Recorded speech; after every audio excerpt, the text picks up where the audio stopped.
금년 2025년 3.1절은 다른 때보다 또 다른 의미가 있는 것 같습니다. 요즘처럼 나라에 대해서 이런저런 생각이 많은 때가 없었던 것 같고요.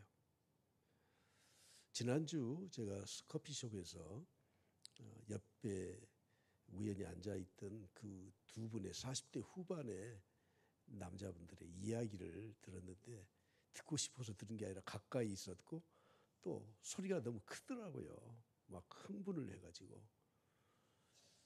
뭐라고 이야기하냐면 그놈의 자식은 총으로 쏴 죽여버려야 된다고. 그래서 전후 내용을 약간 귀동냥을 해보니까 자기와 정치적인 노선이 다른 사람, 그 분노가 너무 가득 차 있더라고요. 무슨 독립운동을 하는 것도 아니고 전쟁이 일어나서 적군을 섬멸하자는 것도 아닌데 아니 그 사람은 총으로 쏴 죽여버려야 된다고 그러더라고. 오늘 우리 국민들의 정서가 극단적인 생각을 가진 사람들은 이 편이나 저 편이나 동일한 생각을 갖고 있는 사람들이 꽤나 있는 것 같아요. 요즘 그래서 말 잘못하면 굉장히 난감한 처지에 처하기도 되지 않습니까? 그런데 우리 기독교인만큼 나라를 사랑했던 민족과 나라도 없었습니다. 기독교인만큼 애국자인 사람이 없다고 하는 거예요. 왜 그런 줄 아십니까? 하나님께서 내 나라, 내 민족을 세우셨다는 확신이 있기 때문에 그런 겁니다. 우리 대한민국을 하나님이 세우셨습니다. 지금 두 동강이가 나 있지만 북한의 동포들까지도 하나님은 한 민족으로 살아가도록 하나님이 역사하셨는데 참 우리는 국제 정세에 따라서 어쩔 수 없이 지금 분단된 지 80년이 되도록 이렇게 살아가고 있지 않습니까? 사랑하는 성도 여러분, 신앙과 신념의 차이가 어떻게 다른지 아십니까? 신념은 내가 갖는 의지력을 가지고 내 생각을 앞세우는 게 신념이에요. 신념이 강한 사람이 세상에서도 뭔가 업적을 이루고 사는 것이 사실입니다. 그런데 신앙은 무엇입니까? 신념 위에 있는 겁니다. 신념을 초월하는 겁니다. 절대적인 가치를 가지고 사는 사람들입니다. 신념은 꺾일 수 있지만 신앙은 절대 꺾이지 않습니다. 목숨을 바쳐가면서 순교하면서도 꺾이지 않는 것이 신앙입니다. 그런 우리 그리스도인들이, 기독교인들이 하나님이 우리나라를 세우셨다는 확신 속에서 신앙으로 애국을 하는 것은 이것은 신앙생활과 맥락이 같은 거예요. 3.1운동 때 106년 전 1919년에 외쳤던 구호가 무엇이죠? 하자고 안 할 테니까 대한독립만세 아니에요. 대한독립만세. 처음에는 조선독립만세였어요. 그러다가 대한독립만세로 바꿔서 정착해서 우리는 지금 대한독립만세를 외치고 있는 겁니다. 3.1운동은 약 1년 정도, 1년 이상 지속되었는데 우리 조선 땅에 사는 우리 백성들, 국민들뿐만 아니라 만주, 시베리아, 중국, 그리고 바다를 건너가서 일본까지, 미국까지 그곳에 살고 있었던 우리 대한민국 사람들이 모두가 동참했었던 운동입니다. 3월부터 5월까지 3개월 동안 사망자가 7,000명 이상 되고 그리고 부상자는 15,000명 이상 되고 경찰에 검거된 사람만 46,000명입니다. 당시 우리 인구가 1,600만이었어요. 그중에 기독교인은 1.5%, 약 24만 명 정도밖에 안 돼요.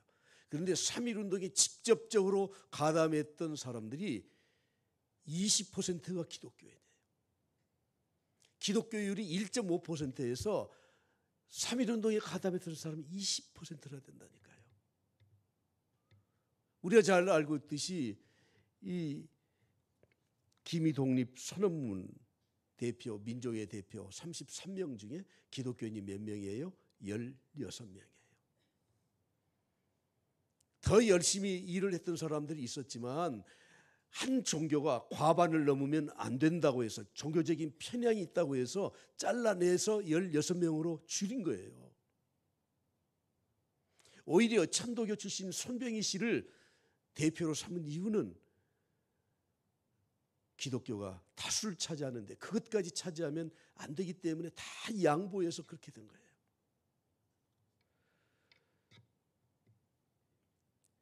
독립선언문 어떻게 시작하죠? 5등은 자애. 조선의 독립국임을, 조선인의 자주민임을 선언하노라. 우리는 지금 우리 조선이 독립국임을 선언한다. 조선인이 자주민임을 선언한다 하고 외쳤던 것이 아닙니까? 나라를 사랑하고 자주 독립에 참여한 자랑스러운 선열들, 그중에서 우리 기독교인들이, 거룩한 선조들이 이 일에 동참했다는 것을 우리는 자부심을 가지고 오늘 우리가 믿음 생활을 할 뿐만 아니라 우리들이 이 나라가 힘겹고 어려울 때 교회가 나서서, 기독교인이 나서서 정말 나라를 바로 잡을 수 있도록 우리가 기도로 또 눈물로, 땀으로, 물질로 헌신할 수 있기를 간절히 축복합니다. 3.1운동을 지켜본 독일의 기자 겐테라는 기자는 이렇게 쓰고 있습니다. 한국 사람들의 본성은 배타적이 아니라 항상 타협적이며 선하고 친절하며 배우기를 좋아하는 부지런한 민족이다. 재치 있는 지도자들만 있다면 빠른 시일 내에 현대 문명 국가의 수준에 오를 수 있는 희망이 있는 민족이다. 국왕 자신도 외국인의 도움과 조언을 거리낌 없이 받아들이고 있다. 이렇게 쓰고 있습니다. 여러분, 여기에 핵심이 무엇입니까? 국민들은 참 부지런하고 성실하고 개방적이고 배우기를 좋아하고 착하고 희망이 있는데 지도자들만 있다면, 재치 있는 지도자들, 지혜 있는 지도자들만 있다면 나라가 금방 일어설 것이다. 외국 사람의 눈에 볼 때 그렇게 비춰진 거. 지금 우리 시대에 지금 현재 처해 있는 국가의 위기가 바로 이런 상황이 아니겠습니까? 우리 기도해야 됩니다. 정치가 바로 서기 위해서, 정치인들이 올바른 사고를 갖기 위해서, 이 나라를 올바르게 지도할 수 있는 능력 있고 선한 정치인이 나타나길 기도할 수 있기를 축복합니다. 할렐루야. 저는 개인적으로 누구라고 지칭을 할 수 없지만 하나의 그림을 그리고 있는 지도자상이 있습니다. 그러나 지금 이야기를 하면 뭐 그런 게 있어요. 그럴까 봐서 제가 말은 하진 않아요. 정말 신사적이고요. 정말 과거의 이력이 깨끗하고 누구에게도 손가락질 받지 않고 자기 욕심 챙기지 않고 올바르게 나라를 지도할 수 있는 그런 인물들, 저는 모델로 여러 세계 역사 중에서 그런 대통령들, 그런 지도자들 몇 명을 머리에 두고 그런 사람이 좀 나섰으면 좋겠다. 그런 사람을 밀어줬으면 좋겠다. 그런 사람이 이 나라를 통치하는 데 앞장섰으면 좋겠다. 그런데 정치의 물이 이래서 그런 사람은 절대 앞장을 안 쓰려고 하니까 문제 아니에요. 그러나 일본은 어땠습니까? 정할론에 대해서 아십니까? 정복할 정자, 그리고 우리 대한민국 할 때 한자, 대한민국을 정복해야 산다는 정할론. 과거 중국 춘추 전국 시대 때 한 나라를 정복해야 우리가 산다 하는 그 단어를 그대로 갖다 써서 일본 사람들은 이미 18세기, 19세기 중엽부터, 그러니까 1869년 메이지 유신이 일어날 그때부터 이 정할론을 가슴에 품고 우리 한반도를 점령하기 위해서 준비를 하고 있었습니다. 그러면서 그들은 한국의 내정을 간섭하면서 우리가 조선에게 은혜를 베푼다 하는 명분을 가지고 접근했습니다. 청일전쟁이 끝나는 1895년 이후에는 이제는 내정을 간섭하기 시작했습니다. 그래서 통감부를 세우고 일본의 군대와 관료를 한성에다가 배치하게 되고, 그리고 그들은 이렇게 말을 했습니다. 조선은 반도 국가로서 중국에 애속된 나라다. 지형적으로 항상 외세의 침입을 받았기 때문에 사람들이 자율적이지 못한다. 그리고 한국 사람들은 한두 사람만 모이면 서로 싸우기 바쁘다. 당파성이 너무 심하다. 그래서 우리가 한국에 개입해야 된다고 하면서 1910년 한일 합방을 이룬 다음에 그 다음에 통관부를 조선 총독부로 명칭을 바꾸고 그리고 일본이 강점하면서 일본의 속국이 되고 말았던 것입니다. 저는 초등학교, 중학교, 고등학교 다닐 때까지 이 말을 믿었습니다. 한국 사람들은 맨날 싸우기만 해. 선생님들이 그렇게 가르쳤습니다. 나는 그런 줄 알았습니다. 여러분, 나라를 상실하게 되면 민족의 얼을 잃어버리는 결과를 갖게 되는 게 아닙니까? 이상화의 시 1926년에 발표된 빼앗긴 들에도 봄은 오는가 시작이 이렇게 돼요. 지금은 남의 땅 빼앗긴 들에도 봄은 오는가. 그리고 맨 마지막 시구가 이렇습니다. 그러나 지금은 들을 빼앗겨 봄조차 빼앗기겠네. 오늘 우리 모두가 기성세대나 신세대나 국가와 나라의 소중함을 뼈저리게 생각하면서 하나님이 이 나라를 세우셨다. 하나님이 지키신다. 하나님이 함께 하신다. 하나님이 이 나라를 통해서 복음의 역사를 이룬다고 하는 확신을 가지고 우리는 하나님 사랑하듯이 이웃을 사랑하고 이웃을 사랑하면서 나라를 사랑하는 그런 애국자로 살아가야 하는 겁니다. 이런 때 하나님은 사람을 찾고 계셔요. 신문에 보면 가끔 9.11이 나오잖아요. 그렇죠? 예. 사람 찾는다고 회사에서 모집 광고 나오잖아요. 9.11. 그걸 보고 나이는 몇 살 이상, 뭐 경력은 뭐 그렇게 이력서 넣잖아요. 하나님도 똑같이 성경책에다가 구인을 하고 계셔요. 성경책을 여러분이 9.11 광고로 보셔야 돼요. 하나님은 이런 사람 찾는구나. 어떤 사람 찾습니까? 다른 조건 필요 없습니다. 세상의 명예, 권력, 지식 그거 그 다음 문제예요. 첫 번째 조건 하나님 사랑하는 사람 찾습니다. 하나님은 하나님의 일을 맡길 때 하나님을 사랑하는 사람을 들어서 사용하신다고 하는 거예요. 연령 무관, 성별 무관, 학력 무관 다 필요 없어요. 하나님 앞에는. 두 번째, 하나님을 사랑하는 사람은 또 이웃을 사랑하는 사람, 그런 사람을 하나님이 찾고 계셔요. 마태복음 2장 22장 37절 이후에 이렇게 말씀하지 않습니까? 내 마음을 다하고 목숨을 다하고 뜻을 다하여 주 너의 하나님을 사랑하라 하셨으니 이것이 크고 첫째 되는 계명이요 둘째도 그와 같으니 내 이웃을 내 자신과 같이 사랑하라. 할렐루야, 할렐루야. 여러분, 세상이 어지럽고 힘들고 내가 고통스럽고 사람들과의 관계가 어려울 때 우리는 항상 그 문제의 원인과 해결 방법을 밖에서 찾으려고 하는데 내 자신에게서 찾아야 됩니다. 남의 탓하면 안 되는 겁니다. 힘들고 어려울 때 자꾸 남의 탓을 해요. 부모가 나에게 물려준 게 없다고 생각합니다. 세상에 이래서 나는 취직이 안 된다고 생각합니다. 하나님을 믿는 사람들은 남의 탓하지 않습니다. 하나님의 은혜를 간직하고 그리고 하나님 사랑하고 이웃 사랑하는 마음으로 살아갈 때 하나님께서 길을 열어주실 줄 믿습니다. 여러분, 경제, 금융 위기에 부딪혔을 때, 사회 정치의 위기에 봉착해 있을 때, 수많은 투쟁과 이런 아픔 속에서 살아갈 때 우리에게는 나도 모르게 나의 욕망과 탐욕이 내 안에서 일어나기 시작하지 않습니까? 우리는 그런 세계에서 벗어나서 살 수 없습니다. 항상 그런 세계는 우리에게 부딪혀 있을 것입니다. 그때 남의 탓하고 갈등을 조장해서 해결되는 문제는 아무도 없습니다. 저는 오히려 이런 위기 속에서 한 가지 발견한 것이 있는데 이런 위기 속에서 우리가 새롭게 될 수 있는 계기를 마련할 수 있다고 하는 겁니다. 여러분, 우리 인간은 어떤 위기에 봉착했을 때 그것을 해결하기 위해서 또 다른 방법, 자기의 변화된 모습을 자기 스스로 찾아가는 능력을 하나님이 주셨지 않습니까?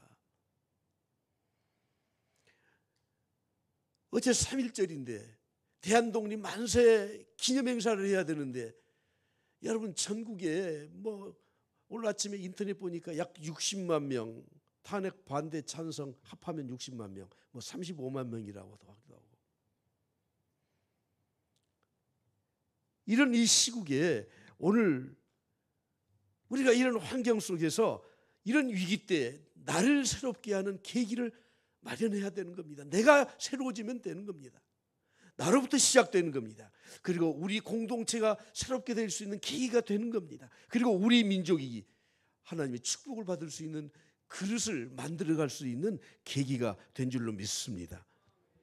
조지 리들이라는 사람, 제가 아무리 인터넷에 찾아봐도 정확하게 이 사람의 신분을 잘 알 수 없지만 이 조지 리들의 시 내게 하나님의 사람을 주소서 하는 시가 있습니다. 제가 낭송해 드리겠습니다. 내게 하나님의 사람을 주소서, 한 사람을, one person, 한 사람을 주소서. 어떤 사람입니까? 믿음이 그 마음에 지배하는 사람을 주소서. 그러면 나는 모든 오류를 바로잡고 그리고 인류의 이름을 축복하겠나이다. 내게 하나님의 사람을 주소서, 한 사람을, 혀가 하늘의 불에 접촉된 사람을 주소서. 그러면 나는 가장 어두운 마음을 밝혀 높은 결심과 깨끗한 열망을 지진 마음들이 되게 하겠나이다. 내게 하나님의 사람을 주소서, 한 사람을, 주님의 능력 있는 한 선지자를 내게 주소서. 그러면 나는 칼이 아닌 기도로 이 땅에 평화를 가져오겠나이다. 내게 하나님의 사람을 주소서, 한 사람을, 그가 보는 환상의 성실한 사람을 내게 주소서. 그러면 나는 무너진 당신의 성소를 재건하고 그 앞에 민족들로 무릎 꿇게 하겠나이다. 하나님은 사람을 구하셔요. 성경은 9일날 광고책과 광고 문구가 마찬가지예요. 하나님은 어떤 사람을 원하십니까? 믿음이 그 사람을 지배하는 사람, 하늘의 불에 접촉된 사람, 주님의 능력 있는 선지자, 그리고 환상을 보고 하나님 말씀을 보고 성실하게 살아가는 사람이에요. 하나님은 오늘 또 그런 한 사람을 찾고 계시다고 하는 것입니다. 오늘 본 말씀 1절 상반절에 이렇게 말씀하죠. 너희는 예루살렘 거리로 빨리 다니며 그 넓은 거리에서 찾아보고 알라. 너희는 예루살렘 거리를 빨리 달려가 봐라. 빨리 가서 찾아봐라. 부지런히 가서 찾아봐라. 넓은 그 거리 가서 찾아봐라.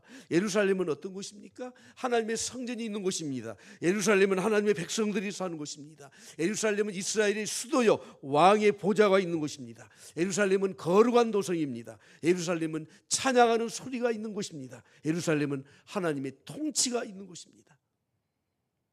하나님의 사람을 예루살렘에 가서 찾아보라는 거예요. 빨리 달려가서 넓은 곳에 가서 찾아보라는 것입니다. 그런데 찾지를 못해요. 신명기 12장 5절에 말씀합니다. 오직 너희 하나님 여호와께서 자기의 이름을 두시려고 너희 모든 지파 중에서 택하신 곳인 그 계실 곳으로 찾아 나아가서, 하나님도 하나님의 이름을 두시기 위해서 택한 곳 예루살렘, 거룩한 성 예루살렘, 그 계실 곳을 찾아 나섰지만 계실 곳이 없다고 하는 것입니다. 형식과 겉은 택한 곳이지만 그 안에 사는 사람들은 정말 하나님의 뜻대로 사는 사람이 없었다는 거예요. 그래서 오늘 저는 본론이자 결론으로 하나님이 찾으시는 사람은 구체적으로 어떤 사람인가 하는 것에 대해서 세 가지를 말씀드리고자 합니다. 첫 번째는 회개한 의인이에요. 회개한 의인. 저나 여러분이나 모두가 다 내 욕심대로 세상을 따라서 살았던 사람들 아닙니까? 혹시 지금도 그런 가치관을 가지고 사는지 모릅니다. 그런데 의인이라고 하는 것은 그런 삶에서 돌이켜서 회개한 사람을 하나님은 의인이라고 불러주셔요. 오늘 3절 말씀에 이렇게 말씀하죠. 여호와의 주의 눈이 진리를 찾지 아니하시나이까 주께서 그들을 치셨을지라도 그들의 징벌을 받아서 하나님께서 치셨습니다. 그들이 아픈 줄을 알지 못해 회개하지 않았다는 거예요. 그들을 멸하셨을지라도 그들이 징계를 받지 않아요. 징계를 받지 않고 회개하지 않아요. 오히려 그들의 얼굴을 바위보다 더 굳게 해서 돌아오기를 싫어했다고 말씀하지 않습니까? 하나님은 어떤 사람을 찾으신다고요? 회개한 의인을 찾고 계셔요. 우리 그리스도인들은 모두가 다 회개한 의인인 줄 믿습니다. 할렐루야. 회개한 의인을 찾아요.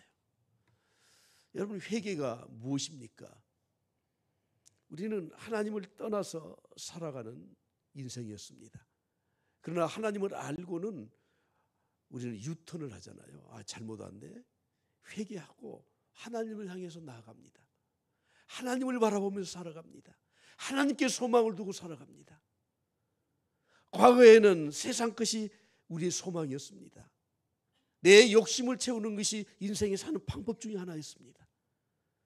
그러나 하나님을 만나고 하나님을 알고 말씀을 통해서 우리는 삶을 유턴을 해서 완전히 돌이켜서 이제는 내가 어느 자리에 있든지 어느 정도 하나님께 가까이 왔는지 그건 불문하고 하나님을 향해 사는 것이, 그것이 회개하는 사람의 삶의 태도라고 하는 겁니다. 하나님은 죄악과 우상에 있는 자들에게 간절하게 말씀하시죠. 돌아오라. 유턴해라. 돌아오라. 회개하라. 너희들 그렇게 살면 매만 더 맞을 것이다. 이사야서를 볼 때마다 이 말씀이 가슴에 매여요. 이사야 1장 5절 6절을 보십시오. 어찌하여 매를 더 맞으려고 패역을 거듭하느냐. 패역을 거듭하느냐. 매를 맞을 대로 맞았는데 패역한 삶을 떠나지 않아요. 온 머리는 병들었고 온 마음은 피곤하였으며 발바닥에서 머리까지 상한 곳이 없이 상한 것과 터진 것과 그리고 거기에 또 덧입혀서 새로 맞은 흔적뿐이다. 그것을 짜며 삼매며 기름으로 부드럽게 함을 받지 못하고 있다고 말씀하고 있습니다. 하나님 간절하게 말씀합니다. 너희들 나를 떠나서 징계를 계속 받겠느냐. 이사야 55장 6절부터 7절에 보면 너희는 여호와를 만날 만한 때에 찾으라. 가까이 계실 때 그를 부르라고 말씀합니다. 악인은 그 길을, 불의한 자는 그 생각을 버리라. 여호와께로 돌아오라. 다 같이 봅니다. 시작. 그리하면 긍휼히 여기시리라. 우리 하나님께로 돌아오라. 그가 너그럽게 용서하시리라. 할렐루야. 우리는 하나님 사랑하는 사람, 그리고 그 사랑으로 이웃을 사랑하는 사람, 그리고 더 나아가서 이 나라를 세우신 분이 하나님이시기 때문에 나라를 사랑하는 애국자들입니다. 하나님은 한 사람을 찾으시는데 어떤 사람을 찾으신다고요? 회개한 의인을 찾으셔요.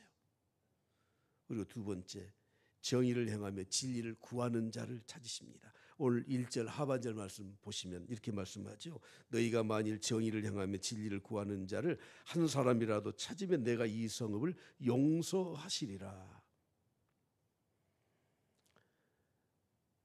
예수님이 겟세마네 동산에서 감람산에서 기도하고 내려오시면서 예루살렘 성을 보시면서 우셨잖아요. 예루살렘에 가보신 분은 다 알지만 이 감람산은 지대가 약간 더 높은 지역입니다. 왜 우셨습니까? 얼마 있지 않으면 예루살렘이 회파되기 때문에, 그걸 보셨기 때문에. 왜 회파됩니까? 하나님의 백성들이 왜 그렇게 파멸의 지경에 이르게 됩니까? 진리를 구하지 아니하고 공의를 행하지 않기 때문에 그런 거예요. 누가복음 19장에서 말씀하죠. 가까이 오사 성을 보시고 우시며 이르시되 너도 오늘 평화에 관한 일을 알았더라면 좋을 뻔하였거니와 지금 내 눈에 숨겨졌도다. 평화를 알지 못한다는 거예요. 날이 이를지라 내 원수들이 토둔을 쌓고 너를 둘러 사면으로 가두고 또 너와 및 그 가운데 있는 내 자식들을 땅에 메어치며 돌 하나도 돌 위에 남기지 아니하리니 이는 내가 보살핌 받는 날을 알지 못함을 인함이라고 말씀하고 있습니다. 예루살렘을 보시면서 우셨습니다. 왜 우셨습니까? 하나님을 믿는다는 사람들이 자기의 욕심에 끌려 살면서도 하나님의 정의를 구하지 않고 진리를 구하지 않고 살아가기 때문에 그런 거예요. 주님이 예루살렘 성전에 공생이 시작할 때 한번 마칠 때 한 번, 두 번 가셨던 걸로 성경에 기록되어 있죠.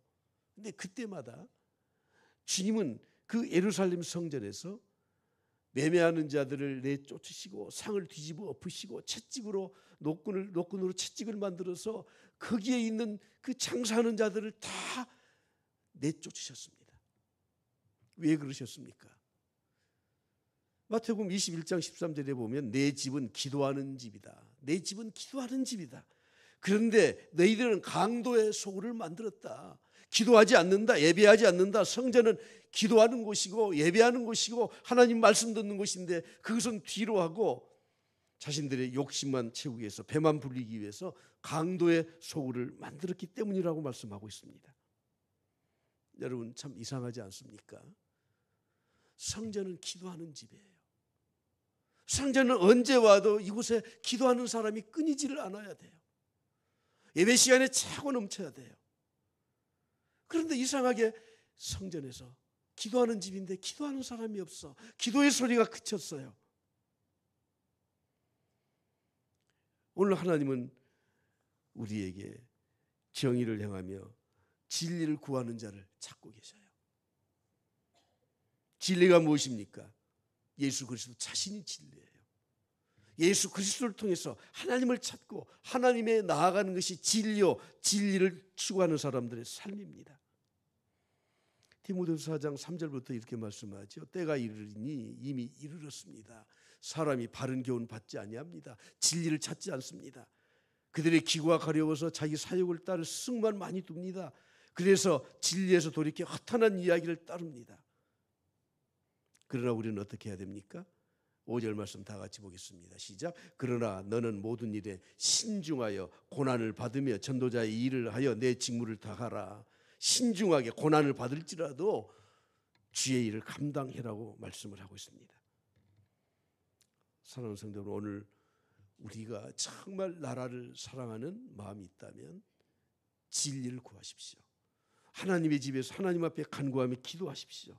진심으로 애국하는 자들은 나라와 민족을 가슴에 안고 애통해하며 기도하는 사람들입니다. 소돔과 고모라 성이 왜 망했습니까? 의인이 없어서 망했다고 말씀하고 있습니다. 우리는 이렇게 말을 하죠. 의인 10명은 없었어요. 그런데 롯은 있지 않습니까? 여러분, 롯은 의롭게 살지 못한 사람이에요. 아브라함과 헤어질 때 보십시오. 자기의 욕심을 따라서 눈에 좋을 대로 조카이면서도 자기 좋은 자리 차지해서 갔습니다. 그것이 바로 소돔 땅입니다. 그가 천사들이 소돔성에 들어갔을 때 성문에 앉아 있었다 이렇게 소개하고 있는데, 성문에 앉아 있는 사람은 그 도시의 지도자들만 그 성문에 앉아 있을 수 있어요. 다시 말하면 롯은 소돔에 거주하며 살면서 사람들에게 인정을 받아서 벌써 지도자로서 지위를 차지하고 있었습니다. 두 천사 손님을 맞아들여 자기 집에 데리고 들어갔죠. 저녁에 사람들이 몰려왔습니다. 그 두 사람 내놓아라. 우리가 동성애하자. 롯이 뭐라고 말을 합니까? 이 사람들은 손님이라 못 내보내. 내 딸 둘 있잖아. 이 두 딸을 줄 테니. 약혼한 딸이에요? 너희들 마음대로 해. 여러분, 이게 하나님 믿는 사람들이 해야 될 일입니까? 의인이라고요? 의롭게 살지 못한 사람이에요. 소돔 고모라 성에는 롯까지도 의롭게 살지 못한 그런 환경에 처해 있었던 것입니다. 동화되어 살았습니다. 그럭저럭 살았습니다. 오늘 저는 3.1절 나라 사랑 주일에, 어제가 3.1절인데 토요일이라고 대체 공휴일로 내일 또 쉬게 만들어졌잖아요. 참 요즘 쉬는 날이 너무 많아가지고 좋긴 좋은데 참 회사 운영하는 사람은 참 힘들더라고요. 3월 31일 중에서 공식적으로 쉬는 날이 10하루인가 이틀이나 돼요. 18에 19에 일하고 31분 월급을 주도록 돼 있어요. 제가 그 나쁘다는 말이 아니라, 그래서 내일 쉬니까 좋잖아요. 그렇죠? 그러면 좋으면 그래도 우리가 좀 보람 있는 일 하나를 해보고 싶은 게 뭐냐면, 제가 말씀 준비하면서 기도하면서 서울에 있는 양화진을 소개할까 그러다가 제가 이 광주와 이 전남 지방에 있는 유적지를 좀 몇 군데 소개할 테니까 이렇게 찜해 놓으시고 혹시 시간 나시면은 좀 다녀오셔서 잠깐 기도하십시오. 첫 번째, 양림동 선교사 묘역입니다. 그곳에는 27명의 선교사들이 안장되어 있는 곳입니다. 미국 남장로교 선교사인 유진벨 선교사가 그곳에 터전을 잡고 학교를 세우고 병원을 세우고, 그 병원이 지금 기독교 병원 아닙니까? 광주의 선교의 중심지예요.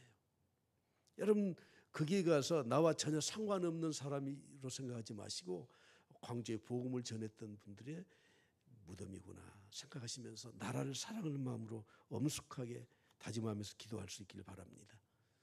두 번째는 여수 예양원 교회입니다. 역사 박물관도 있고 순교 기념관이 있습니다. 예양원 교회는 손양호 목사님이 담임하셨는데, 손양호 목사님은 항일 운동가였습니다. 그래서 신사참배를 거부하다가 6년간 투옥당했다가, 그러다가 해방 이후에 동인, 동신 두 아들을 좌익 세력에 의해서 죽임을 당하고 사형을 집행했던 그 사람을 아들로 삼았던 바로 유적지입니다. 세 번째는 소록도 한센병원 기념박물관, 기념병원입니다. 1916년부터 일제가 이 한센병에 걸린 사람들을 강제로 격리를 시켜서 수용한 곳입니다. 가면 끔찍합니다. 아직도 다 무너진 건물, 그때 그들이 수용됐던 건물 그대로 남겨놓았습니다. 한센병 환자가 죽으면 그 사람을 해부해서 그 사람을 실험 도구로 시신을 사용했었습니다. 네 번째는 영광 염산교회 그리고 야월교회 순교 기념관입니다. 유진벨 선교사가 영광에 선교를 해서 세워진 교회인데, 그림을 자세히 보시면, 자, 오른쪽에 있는 그림 봐보십시오. 저렇게 바위를, 돌을 묶음으로 묶어가지고 여기에다가 사람을, 우리 기독교인을 목을 달아서 바다에 빠뜨려서요 수장을 시켰어요. 여러분, 그때 죽은 사람이 194명이에요. 믿음을 지키면서, 나라를 지키면서, 정말 이 공산주의에 맞서서, 일제에 맞서서 피땀을 흘리면서 나라를 지켰던 사람들이 기독교인들 아닙니까? 마지막 다섯 번째, 신안 증도의 문중경 전도사님 유적지입니다. 문중경 전도사님은 경성 성서신학원을 수학하고 중동리에 와서 교회를 성립하고 1943년에 신사참배를 했다고 고문을 받고 6.25 전쟁이 일어난 1950년에 좌익세력에 의해서 피살을 당했던 순교자입니다. 여러분, 오늘 우리들이 하나님의 나라, 애국을 어떻게 해야 될 것인가를 다시 한번 여러분들 생각하시면 진심으로 우리가 하나님의 교회, 하나님 나라의 순교의 제물로 드려질 수 있는 각오를 갖는 그런 3.1절 보낼 수 있길 바랍니다. 하나님은 어떤 사람을 찾으신다고요? 예, 회개한 의인을 찾으십니다. 하나님은 어떤 사람을 찾으십니까? 정의를 행하며 진리를 구하는 사람을 찾으셔요. 마지막으로 하나님은 어떤 사람을 찾으시냐면, 하나님이 사람을 찾을 때 두 손 들고 저요, 저 여기 있어요 하는 사람을 찾으셔요. 신앙에 용기가 있는 사람을 찾으십니다. 오늘 본 말씀 4절 5절에 말씀합니다. 내가 말하기를 이 무리는 비천하고 어리석은 뿐 아니라 여호와의 길, 자기 하나님의 법을 알지 못하니. 많은 사람들이 이렇게 핑계를 나 하나님 잘 몰라요, 나는 하나님 말씀 잘 이해를 못해요, 그러면서 비천하고 어리석다고 핑계를 대요. 그래서 하나님이 내가 지도자들에게 가겠다는 거예요. 지도자들에게, 종교 지도자들에게, 알만한 사람들, 말씀을 아는 사람들에게 갔습니다. 그랬더니 그들은 자기 하나님의 법을 안다 분명히 말을 했는데, 자, 다 같이 보십시오. 마지막 시작. 그들도 일제히 멍에를 꺾고 결박을 끊어버렸다는 거예요. 모른 척했다는 거예요. 결박을 끊어버렸어요. 여러분, 이것이 오늘 이 시대의 현상 아닙니까? 갖지 못한 사람, 못 배운 사람은 난 뭐 없어서 못해요, 알지 못해서 그래, 나 같은 사람이 뭘 해요, 좀 아는 사람, 똑똑한 사람, 있는 사람 스스로 결박을 끊고 절대 손 안 들고 뒷짐지고 나녀도 할 만한 사람이 있어. 오늘 우리는 하나님이 우리에게 이스라엘 넘어져도, 목사 넘어져도, 신학을 가졌다는 성도들 넘어져도 하는 이 말을 듣지 말아야 됩니다. 마지막 이 나라를 하나님의 제사장의 나라로 하나님이 분명히 택하시고 준비하고 있는데, 대한민국 넘어져도 여러분 이런 말을 하나님께로부터 들으면 되겠습니까? 하나님은 지금도 사람을 찾고 계십니다. 오늘 제목이 무엇입니까? 따라서 합시다. 애국자를 찾습니다. 예, 사랑하는 성도 여러분, 하나님이 찾으실 때 두려워하지 말고 내가 서 있는 자리에서 내가 할 수 있는 일, 하나님 앞에 눈물을 흘리며 기도하는 애국자들이 다 될 수 있기를 간절히 축복합니다.